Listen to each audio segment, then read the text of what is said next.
Hello everyone, welcome back again. তো আজকে আমাদের এই প্লেলিস্টের এটা থার্ড ভিডিও। তো প্রথম ভিডিওতে আমরা আলোচনা করছি আমরা সার্ভার সাইড ট্র্যাকিংটা কীভাবে করব বা আমাদের যেই সার্ভার সেটআপটা আমরা কীভাবে করবো স্টেপ.io সাথে। তো সেকেন্ড ভিডিওতে আমাদের টপিক ছিল যে আমরা আমাদের ওয়েবসাইটটাকে কিভাবে ক্লাউডফ্লোরের সাথে অ্যাড করব। তো ক্লাউডফ্লোরের সাথে অ্যাড করার সবচেয়ে বড় আপনার ভালো দিকটা হচ্ছে আপনার এইখান থেকে আপনার ডিএনএস রেকর্ডগুলো খুব তাড়াতাড়ি আপডেট হবে এবং এইটার মাধ্যমে আমরা একটা সেম অরিজিন ডোমেইনটাও আমরা সেট আপ করতে পারবো।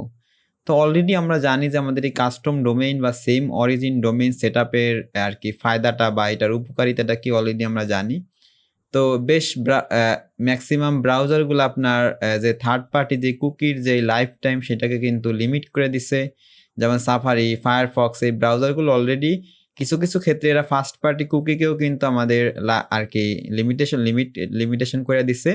তো যে কুকিগুলোর মাধ্যমে আমরা ট্র্যাকিংগুলো মূলত কাজ করে। তো সেই ক্ষেত্রে আমাদের এই কাস্টম ডোমেইনটা বা সেম অরিজিন ডোমেইনটা সেট আপ করা একদম ফরজ বলা যায়।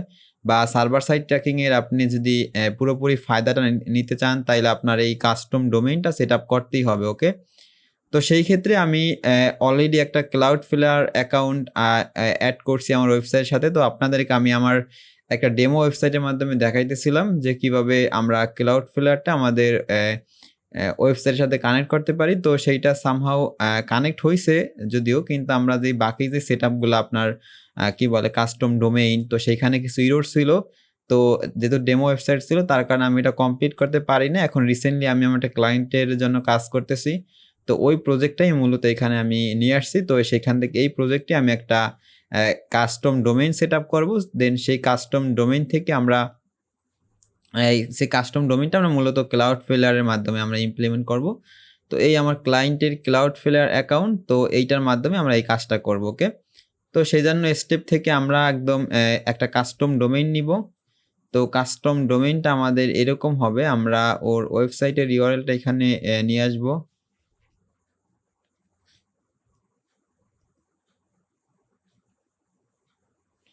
ওকে, এইটা ওর ওয়েবসাইট ইউআরএল। তো এটাকে আমরা এখানে নিয়ে আসবো আমরা step.io এখানে।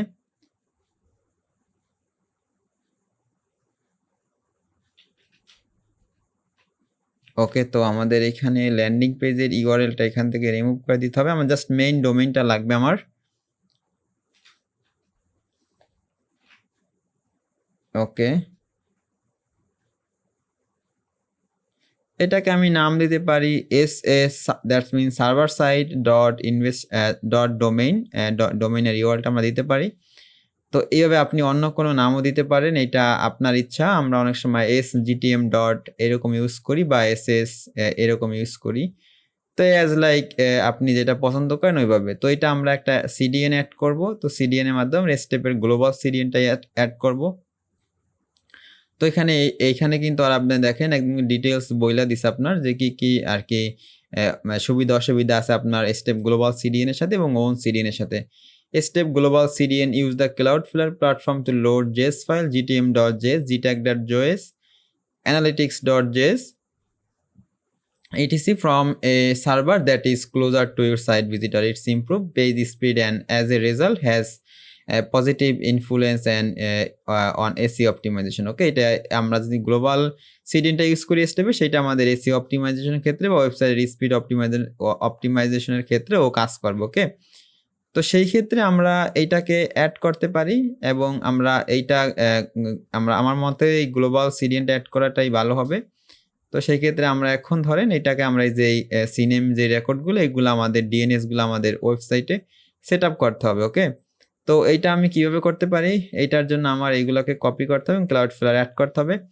তো দেন আমার ক্লাউডফ্লোরের ডিএনএস থেকে আমার রেকর্ডগুলো আপডেট করতে হবে। তো এইটাই আমার এই ওয়েবসাইটের লিস্ট। এইখান থেকে আমার সম্ভবত একটু স্ক্রল করা লাগবে। আচ্ছা, আমি ওয়েবসাইটের লিস্টে একটু ঢুকি বা ওয়েবসাইটের ভিতর ঢুকি। আচ্ছা, এখন যখন আমি ওয়েবসাইটে ঢুকবো তখন এখানে আমার ডিএনএস রেকর্ডের অপশনগুলো আসবে। তো আমি এখানে একটা ডিএনএস রেকর্ড অ্যাড করবো। ওকে, তো add a record, then it should be a CNAME record. Okay, এটা সিনেম রেকর্ড হবে। তো এটা প্রক্সিটা থাকবে না।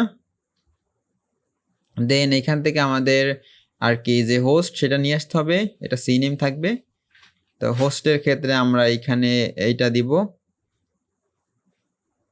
দেন আমাদের টার্গেট হচ্ছে আমাদের যে ইউআরএলটা, এটা আমাদের টার্গেট, এইটা টার্গেট আকারে এখানে আমাদের ইমপ্লিমেন্ট করতে হবে। দেন এটাকে আমরা এটা সেভ করতে হবে। ওকে, দেন এটা আমরা সেভ করলাম। দেন আমাদের আরও একটা ডিএনএস রেকর্ড কিন্তু এখানে অ্যাড করতে হবে। তো এই ডিএনএস রেকর্ডটা আমাদের এই রেকর্ডটা, আচ্ছা এটাকে আমি সিনেম করব একটু পরেই। তো এইটা আমাদের থাকবে CNAME record, type CNAME record. Then আমাদের এখানে এই ভ্যালুটা বসবে। ওকে, এইটা প্রক্সিটা থাকবে না, এটা প্রক্সিটা আমাকে উঠিয়ে নিব। দেন আমরা এটাকে সেভ করব। ওকে, তো এটা আমাদের বেশিক্ষণ সময় লাগার কথা না এটা ভেরিফাই হইতে। তো আমরা একটু এই ভেরিফাই বাটনে ক্লিক করার পরে আমরা বেশ কিছুক্ষণ অপেক্ষা করব, তারপর দেখব যে আমাদের এটা কাজ করতেছে কিনা। এটা আর কি আপনার কাজ করতেছে কিনা তার একটা আপনি এই একটি ওয়েবসাইটের ডোমেইনটা কপি করতে পারেন। দেন এখানে আপনার যে গুগলের একটা টুল বক্স আছে, তো ওইটার মাধ্যমে কিন্তু আমরা দেখতে পারি যে আমাদের আর কি ডিএনএস রেকর্ডগুলো আপডেট হয়েছে কিনা। তো সেইটা দেখার জন্য আমরা এখানে আমাদের জাস্ট এই যে ডোমেনের যে ইউআরএলটা সেটাকে জাস্ট এখানে পেস্ট করব। এখান থেকে আমাদের এই এসটিটিপিএস উঠিয়ে দিতে হবে। দেন আমরা এখানে দেখতেছি এখানে কোনো সিনেম রেকর্ড আর কি আপডেট হয় নাই। সম্ভবত এক সিনেম রেকর্ড একটা আপডেট হয়েছে, জাস্ট একটা সিনেম রেকর্ড আপডেট হয়েছে আমরা দেখতে পাইতেছি। তো আমাদের আরেকটা সিনেম রেকর্ড আপডেট হওয়ার জন্য আমাদের একটু অপেক্ষা করতে হবে। তারপর আমরা দেখতে পারবো যে আমাদের এখানে যেই ভেরিফিকেশনটা সেটা কিন্তু কমপ্লিট। ওকে, এটা কিছুক্ষণ সময় লাগবে একটু, এটা সম্ভবত আপনার 5 থেকে 10 মিনিট, অনেক সময় আপনার আর কি ওরা ক্লেম করে 72 ঘন্টা লাগবে। আচ্ছা দেখেন এটা কিন্তু মাত্রই কিন্তু এটা রেডি হয়ে গেছে। দেখেন এটা কিন্তু এখন একদম রেডি, মানে মাত্রই আমি সেট আপ করছি একটু সময়ের ভিতরে এটা কিন্তু আমাদের ডোমেইনটা কিন্তু রেডি হয়েছে। ওকে, তো আমি এইখান থেকে আপনারা জাস্ট টেস্ট করতে পারেন, যেহেতু রেডি হয়ে গেছে তার মানে এটা কারেক্টলি আর কি আমার ডিএনএস রেকর্ডটা অ্যাড হয়েছে। তো এটা আমার আর টেস্ট করার কিছু নাই যদিও। আচ্ছা, যদি আমার টেস্ট করার কিছু নেই, যেহেতু ওরা এখানে বলতেছে আমার এটা রেডি হয়েছে, তো এটা তার মানে এটা দিয়ে আমি এখন কাজ করতে পারবো। তো এটার জন্য আমাদের এখন কি করতে হবে, আমাদের এই ডোমেইনটাকে আমাদের এই যে আমাদের জিটিএম এর যেই সেট আপটা ছিল, তো সেইখানে আমার এটা ইমপ্লিমেন্ট করতে হবে। তো আমি এটা আমার গুগল ট্যাগ ম্যানেজারে যাব এবং আমাদের যে সার্ভার কন্টেইনারটা আছে সেইখান থেকে আমাদের এটাকে কিন্তু আপডেট করতে হবে। ওকে, তো সেইখান থেকে আমরা এটাকে কিভাবে আপডেট করব, আচ্ছা সরি আমি এটা নিউ উইন্ডোতে ওপেন হয়েছে।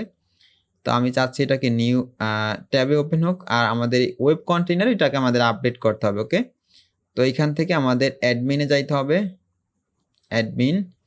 দেন আমাদের কন্টেইনার সেটিংস থেকে আমাদের পূর্ববর্তী যে ইউআরএলটা সেইটাকে আমরা রিমুভ করব। আচ্ছা, এইটাকে এখন আমরা এখানে দিয়ে দিব। ওকে, তো এখন এটা আমাদের এখানে সেভ করে দিব। দেন আমাদের এখানে যে একটা কাস্টম ডোমেইনের সরি গুগল অ্যানালিটিক্সের যে ট্যাগটা বা জি ট্যাগ, সেইখানে কিন্তু আমরা এটাকে ইমপ্লিমেন্ট করে থাকি এই যে গুগল ট্যাগ কনফিগারেশনের মাধ্যমে। তো এইখানে আমরা যেই সার্ভার কন্টেইনার ইউআরএলটা ইমপ্লিমেন্ট করছি সেইখান থেকে আমরা এখানে এটাকে বসায় দিব। তো দেন এটাকে আমাদের সেভ হয়ে যাবে। ওকে, দ্যাটস ইট। তো এখন আমরা যদি এটা একটু প্রিভিউটা দেখার চেষ্টা করি, এই যে আমাদের সার্ভার গুগল ট্যাগ ম্যানেজারের সার্ভার কন্টেইনারটা, তাইলে আমরা বুঝতে পারবো এটা টোটালি রেডি হয়েছে কিনা সাকসেসফুলি, অথবা এটার আসলে সমস্যা আছে কিনা কোনো, এটা আমরা দেখতে পারবো। যদি দেখি প্রিভিউ আমাদের লোড হয়েছে বা প্রিভিউ ওপেন হয়েছে, তাইলে আমরা বলতে পারবো যে এটা আমাদের সাকসেসফুলি কমপ্লিট, এখানে আর কোনো বাধা নাই। ওকে, আমরা দেখতে পাইতেছি আমাদের যে প্রিভিউ মোডটা সেইটাও কিন্তু আর কি প্রিভিউ মোডটা আসছে। এখন আমি কোনো অ্যাক্টিভিটি করলে সেই ডাটাটা এখানে আসবে, যদি আমি এখনো পর্যন্ত কোনো অ্যাক্টিভিটি করি না আর আমি এখন অ্যাক্টিভিটি করব না। তো এখানে প্রিভিউটা আসা মানে আমার এটা কাজ করতেছে। এখানে যদি প্রিভিউটা না আসতো তাইলে আমার এখানে অনেক সময় এরর মেসেজটা শো করতো। যেহেতু আমার এখানে কাজ করতেছে তার মানে এটা ডান, এবং স্টেপ আমাকে বলতেছে আমার এই ডোমেইনটা রেডি, আমি এটা নিয়ে কাজ করতে পারবো। ওকে, তো আজকে এই পর্যন্তই। তো নেক্সট ভিডিওতে আমি দেখাবো কিভাবে আমরা সেম অরিজিন ডোমেইনটা ইউজ করতে পারি আমাদের এই যে step.io এবং Cloudflare ইউজ করা। তো সেইটা আমরা পরবর্তীতে ভিডিওতে দেখবো ইনশাল্লাহ। আজকে এই পর্যন্তই, আল্লাহ হাফেজ।